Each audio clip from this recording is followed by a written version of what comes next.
धन्यवाद सभापति महोदय, आपने मुझे इस विशेष चर्चा पर बोलने का मौका दिया। भारत के संविधान के 75वें वर्ष की चर्चा के मौके पर मैं सबसे पहले संविधान बनाने वालों की दूरदृष्टि को सलाम करती हूँ। एक युवा सांसद के तौर पर मैं अपनी उम्मीदों को संविधान के साथ जोड़कर खास तौर पर ये बताना चाहती हूँ कि आज हमारे देश में पिछड़े, दलित, अल्पसंख्यक समुदाय को किस तरह अपने संवैधानिक अधिकारों और आज़ादियों की हिफाजत के लिए हर रोज़ मुश्किलों का सामना करना पड़ रहा है। Doctor B.R. अम्बेडकर के कथन से अपनी बात रखना चाहती हूँ।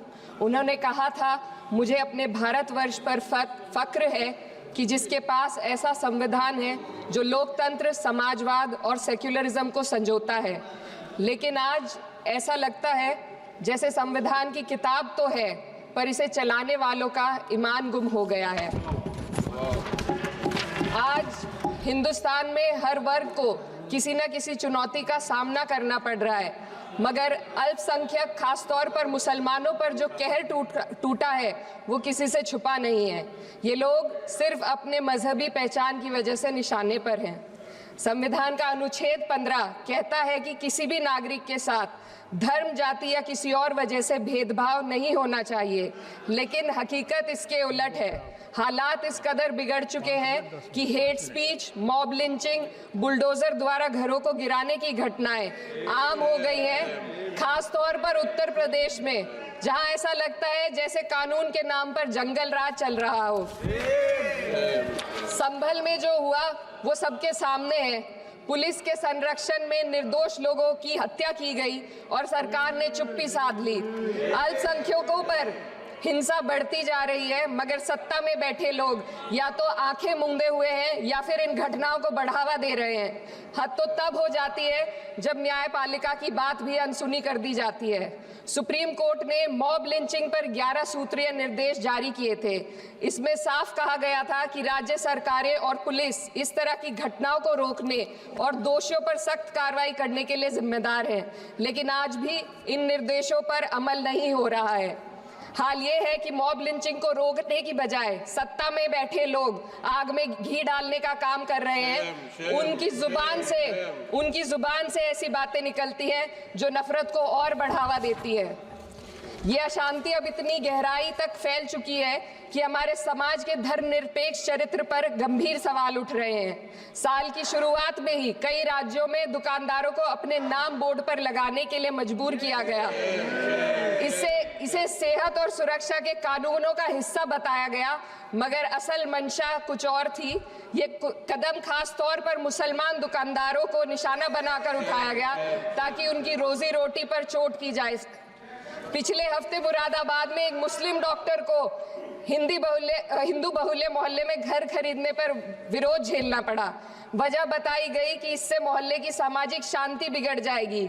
अब आप ही बताइए, क्या ये वजह सही है, जायज है?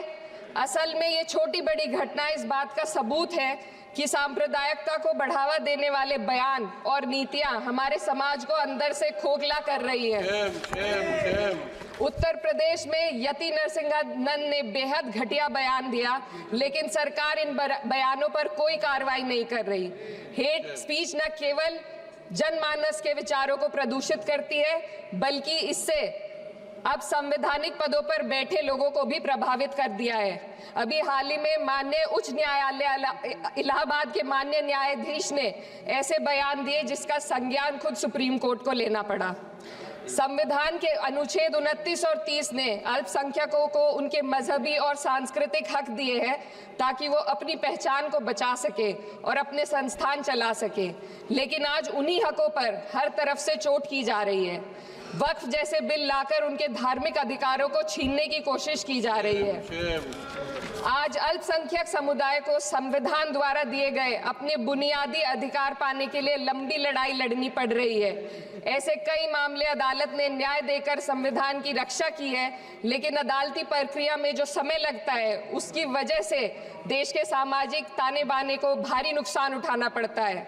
मिसाल के तौर पर इलाहाबाद हाई कोर्ट ने 2004 के मदरसा एक्ट को रद्द कर दिया था, जिससे मदरसों के संचालन पर सवाल उठे। हालांकि सुप्रीम कोर्ट ने बाद में इस फैसले को पलट दिया और एक्ट को वैध करार दिया, लेकिन इस प्रक्रिया में जो समय लगा उसने अल्पसंख्यकों को बेचैनी और संघर्ष के दौर में डाला है। इसी कड़ी में प्लेसेस ऑफ वर्शिप एक्ट 91 भी आता है और कई अन्य अधिकार, उन्हें भी इसी तरह अदालती लड़ाइयों में उलझाया जा रहा है। ये स्थिति न केवल अल्पसंख्यकों के अधिकारों की राह में रुकावट है, बल्कि justice delayed is justice denied जैसी कहावत को सिद्ध करती है। मैं इस सदन से दुनिया भर के अल्पसंख्यकों की आवाज उठाना चाहती हूँ, खास तौर पर हमारे पड़ोसी देश बांग्लादेश में अल्पसंख्यकों के साथ जो हो रहा है वे दिल को गहरे तक चोट पहुंचाने वाला है। उनकी जान माल की हत्या की जा रही है।